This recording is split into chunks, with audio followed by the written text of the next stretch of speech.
நேயர்களுக்கு வணக்கம்.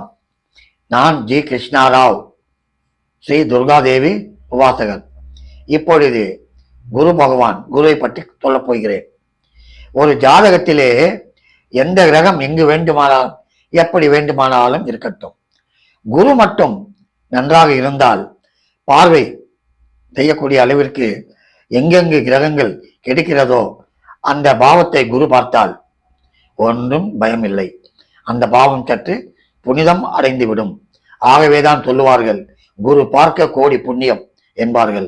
ஆனால் அந்தணன் தனித்திருந்தால் அபகீர்த்தி மெத்தன உண்டு. அது என்னையா? குரு தனித்திருக்க கூடாது, குருவோடு ஏதாவது ஒரு கிரகம் சேர்ந்து இருக்க வேண்டும். என்னையா, பல பேரை பார்த்தேன், குரு தனியா இருக்கேன் ஜாதகத்துல, ஓஹோன்னு இருக்கிறாங்களே. இருப்பாங்க, நல்லா சம்பாதிப்பாங்க, பெரிய பேரும் கூடம் வரும். ஆனா அவர்களுக்கு 10 பைசா லாபம் இல்லை. எல்லாம் அவர்களுடைய குடும்பத்திற்கு போகும். குடும்பத்திலே அவர்கள் அடிமை. எழுதி வைக்கிறேன். அதாவது டெல்லிக்கு ராஜா ஆனாலும் வீட்டிலே அடிமைதான் என்றார்கள். ஆம், அந்த அளவிற்கு அந்த குரு தனித்து இருந்தால் அவர்கள் வீட்டிலே அடிமைதான், பிரச்சனைத்தான் உண்டாக்கும். வீட்டிலே மனைவியோ பிள்ளைகளோ சொல்லும் சொல்லிற்கு கட்டுப்பட்டு தான் இருப்பார்கள். ஆனால் பேசுவதோ ஐயோ என்ன வீரதீரம், அந்த வீரதீரம் எல்லாம் வெளியே புலிதான், வீட்டுக்குள்ளே பதுங்கும் பூனை.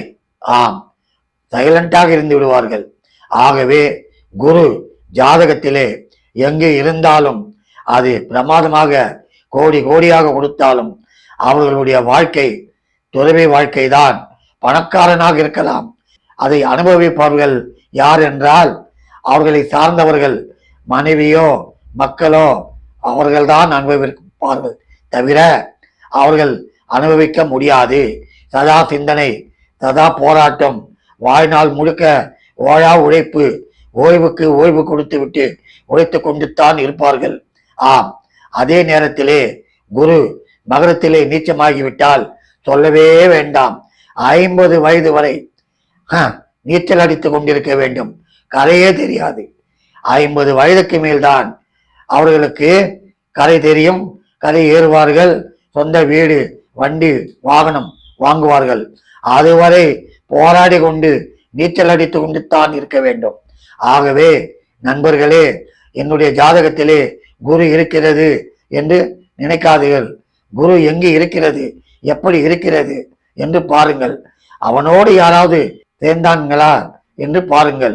குருவோடு, அதாவது செவ்வாய் சேர்ந்தால் குரு மங்கள யோகம், குருவோடு சந்திரன் சேர்ந்தால் கஜகசிரி யோகம், குருவோடு கேது சேர்ந்தால் கேலை யோகம், குருவோடு புதன் சேர்ந்தால் அருமை, குருவோடு சூரியன் சேர்ந்தால் அருமையோ அருமை சிவராஜ யோகம், குருவோடு சனி சேர்ந்தாலும் சிலர் சொல்லுவார்கள் அந்த குருவும் சனியும் சேர்ந்தால் பிரம்மகத்தி இல்லை.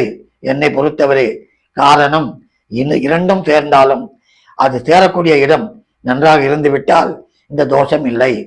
ஆனால் குரு தனித்து இருந்தால், நீச்சமானால் அவர்கள் வாழ்க்கை போராட்டம்தான். நன்றி, வணக்கம்.